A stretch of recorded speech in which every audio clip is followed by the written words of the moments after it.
Hello बच्चों, आज मैं आप सभी लोगों के समक्ष एक महत्वपूर्ण जानकारी लेकर के उपस्थित हुआ हूं।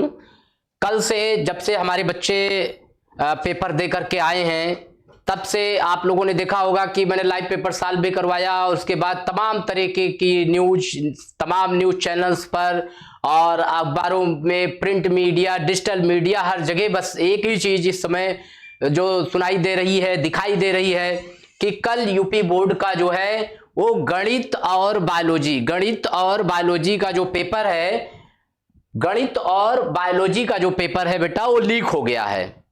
और ऐसी जो सूचनाओं के माध्यम से जो जानकारी प्राप्त हो रही है कि आगरा में जो है, आगरा में होता क्या है कि जब बोर्ड एग्जाम होता है या कोई भी अदर एग्जाम होता है तो जो सीएस होते हैं तो उस सीएस का एक ग्रुप बनाया जाता है। जैसे 50, 60, 70, 80, 10, 20 इस तरह का सीएस का एक ग्रुप बनाया जाता है व्हाट्सएप पर और लगातार उस पर सूचनाओं का आदान प्रदान होता है। जो शासन की तरफ से जो जानकारियां दी जाती हैं, अधिकारियों की तरफ से जो जानकारियां दी जाती हैं, उसका आदान प्रदान होता है। इसलिए वो व्हाट्सएप ग्रुप बनाया जाता है कि आप रेंडम जो है सूचना आपको मिले और आप उसको एग्जीक्यूट करें जो है।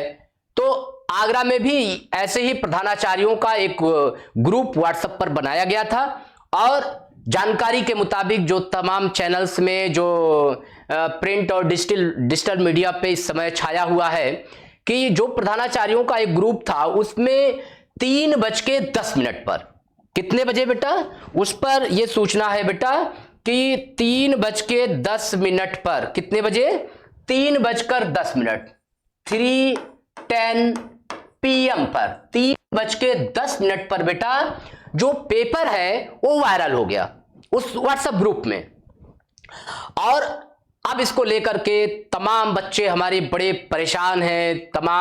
कई फोन भी आए कि सर क्या दोबारा पेपर होगा, क्या होगा, पेपर बहुत अच्छा गया था। तो बेटा आपकी जानकारी के लिए हम एक चीज आपको बता दें, हमारे जो बोर्ड के सचिव हैं दिव्यकांत शुक्ला जी बहुत तेज तर्रार अधिकारियों में हैं और माननीय मुख्यमंत्री जी स्वयं, आपने देखा होगा अभी यूपी पुलिस की परीक्षा उन्होंने किस तरह से कैंसिल कराई और उन्होंने बड़े लेवल पे आदेश दिया कि एकदम स्ट्रिक्टली कार्यवाही किया जाए, कोई समझौता इसमें माननीय मुख्यमंत्री जी करते नहीं है। ये आप भी जानते हैं, हम भी जानते हैं।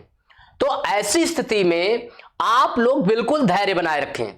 और जो बोर्ड के सचिव साहब है दिव्यकांत शुक्ला जी, उन्होंने इसके लिए उन्होंने एक 3 सदस्यीय जांच कमेटी उन्होंने बैठा दी है और जांच कमेटी प्राथमिक रिपोर्ट भी उस प्रबंधक के खिलाफ, जो सीएस थे, सेंटर सुपरवाइजर जो थे, उनके खिलाफ उन्होंने दर्ज करा दी है आगरा में और उसकी जांच चल रही है। लेकिन आपको बिल्कुल परेशान होने की जरूरत नहीं है, क्योंकि जांच का विषय यह भी है कि क्या पता सीएस का जो इंफॉर्मेशन व्हाट्सएप ग्रुप में है, आप सोचो एक सीएस जो होगा वो क्या इतनी छोटी मिस्टेक करेगा कि वो अपना पेपर वो अपने ही ग्रुप में भेजेगा कि लोग जाने कि वो नकल करा रहा है।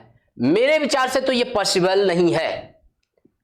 और हो सकता है कि किसी इंफॉर्मेशन के लिए उसने ऐसा कर दिया हो, लेकिन कुल मिलाकर के आप ये मानिए कि जांच चल रही है। अगर मगर की स्थिति में 3:10 पर पेपर बताया जा रहा है कि वायरल हुआ है, आपको शासन पर, आपको बोर्ड पर पूरा भरोसा होना चाहिए। माननीय मुख्यमंत्री जी इस मामले में बहुत सख्त हैं, उसमें कोई पॉइंट में वो कंप्रोमाइज करने वाले नहीं हैं और ना आज तक उन्होंने ऐसे मामलों में पॉइंट में उन्होंने कंप्रोमाइज किया है। तो आप एकदम निश्चिंत रहें।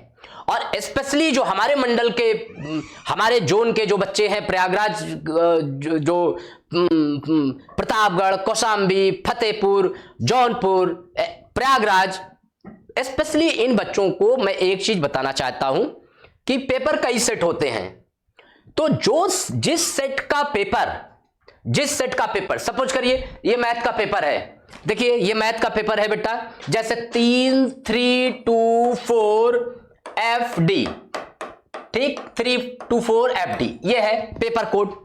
आप सपोज करिए अगर पेपर आउट हुआ होगा, सपोज करिए ये पेपर आउट हुआ 324 FD, तो जो पेपर कैंसिल होगा, जो व्हाट्सएप पे वायरल हुआ होगा, जहां जहां ये पेपर डिस्ट्रीब्यूट किए गए होंगे, जिन जिन सेंटर्स पे ये पेपर डिस्ट्रीब्यूट किए गए होंगे, जो आगरा मंडल का जो पेपर था, आगरा का जो पेपर था, उस पेपर का जो कोड होगा, वो पेपर का कोड, उस पेपर का कोड जिस जिस सेंटरों पर बटा होगा वही वही एग्जाम कैंसिल होगा अगर जांच सही पाई जाती है तो। अदरवाइज, अब जैसे आप प्रयागराज में हैं, आपने परीक्षा दिया 324 FD, तो ये पेपर कहीं से कोई इसमें प्रॉब्लम नहीं थी, तो ये पेपर दोबारा होने का प्रश्न ही नहीं उठता है। आप इसको अपने माइंड से निकाल दीजिए, आप डिप्रेशन में मत आइए, आप बिल्कुल निर्भीक निडर रहिए और आप अगले पेपर, अभी आपके तमाम महत्वपूर्ण सब्जेक्ट बाकी हैं, जैसे आपका अभी इंग्लिश है, आपका फिजिक्स है, आपकी केमिस्ट्री है, तो आपको बिल्कुल परेशान होने की जरूरत नहीं है। आप बिल्कुल एकदम रिलैक्स मोड में अगले नेक्स्ट पेपर की तैयारी करिए और बिल्कुल इन सब चीजों को अपने माइंड से निकाल दीजिए। जो पेपर कोड आगरा में वायरल हुआ है, अगर जांच सही पाई जाती है तो उस कोड का पेपर जिन जिन सेंटरों पर बटा होगा उन सेंटरों के एग्जाम कैंसिल होंगे। और उसमें भी ये नहीं है बेटा कि आज पेपर सपोज करो कि क्लियर हो गया कि हाँ ये इन सेंटरों पे जो पेपर बटा था वो आउट था, तो ये जरूरी नहीं है कि उसको आपके इंग्लिश के पहले, आपके फिजिक्स के पहले, आपके केमिस्ट्री के पहले वो पेपर करा दिया जाए। ये पॉसिबल नहीं है। पहले आपके इंग्लिश के पेपर होंगे, फिजिक्स के पेपर होंगे, केमिस्ट्री के पेपर होंगे, फिर एक टाइम निर्धारित किया जाएगा, आपको भरपूर समय दिया जाएगा और उसके बाद उस जो री एग्जाम होगा, स्पेशली जो पेपर अगर आउट हुआ होगा तो उसके लिए आपको समय दिया जाएगा, आपका सेंटर नए सिरे से निर्धारित होगा और आपका वहां एग्जाम होगा। लेकिन उसके लिए आपके पास बहुत समय होगा, आपको बिल्कुल परेशान होने की जरूरत नहीं है। और स्पेशली मैं अपने विद्यार्थियों से कहना चाहता हूं, हमारे जो जोन के विद्यार्थी हैं, आपको बिल्कुल टेंशन लेने की जरूरत नहीं है। मैं दावे के साथ कह सकता हूं 1001% आपका पेपर दोबारा नहीं होगा। आप जो पेपर दे दिए हैं, जैसे 324 FD दे दिए हैं, तो ये पेपर आपका मान्य है। अब इस पर आपका रिजल्ट आएगा, ना कि ये पेपर कैंसिल होगा। तो इसलिए आप अपने अगले एग्जाम्स, मतलब अगले सब्जेक्ट इंग्लिश, फिजिक्स और केमिस्ट्री की तैयारी करिए और इस पेपर को, बायोलॉजी या मैथ्स के पेपर को माइंड से निकाल दीजिए। आप बिल्कुल टेंशन फ्री रहिए। दूसरी महत्वपूर्ण चीज बेटा, दूसरी महत्वपूर्ण चीज ये समझिएगा आप सभी लोग, वो ये है कि जैसे सपोज करिए आप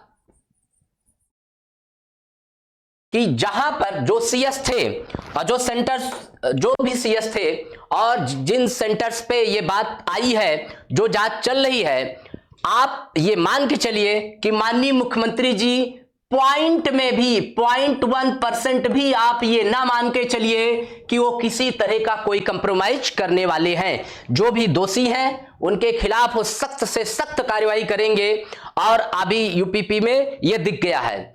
और जो बोर्ड के सचिव हैं दिव्यकांत शुक्ला जी बहुत तेज तर्रार अधिकारियों में हैं और वो भी 0.1% में कंप्रोमाइज नहीं करेंगे। तभी तो उन्होंने एक 3 सदस्यीय जांच कमेटी भी शायद गठित कर दी और जांच चल रही है। लेकिन ओवरऑल अगर रिजल्ट सपोज कि हाँ ये पेपर आउट हुआ था, तो फिर से बता रहा हूं कि जो कोड, जिस कोड का पेपर जिन जिन सेंटरों पर बटा होगा, बस वही की परीक्षा निरस्त होगी, दोबारा कराई जाएगी। लेकिन वो भी परीक्षा पहले इंग्लिश की परीक्षा होगी, फिर फिजिक्स की परीक्षा, फिर केमिस्ट्री की परीक्षा और जब लास्ट में फिर अगर ये सच पाया जाता है तो मैथ / बायो की परीक्षा दोबारा होगा, री एग्जाम दोबारा होगा। अदरवाइज ऐसा कुछ नहीं है। तो इसलिए हमारे प्यारे बच्चों, आप बिल्कुल रिलैक्स हो जाइए, सारी निगेटिव चीजों को माइंड से आउट कर दीजिए और आप next paper English, physics, chemistry जो भी है उसकी प्रिपरेशन में लग जाइए और बोर्ड में अच्छा नहीं बहुत अच्छा करके आइए। मुझे भी खुशी होगी, पेरेंट्स को भी खुशी होगी और साथ में आपको भी खुशी होगी।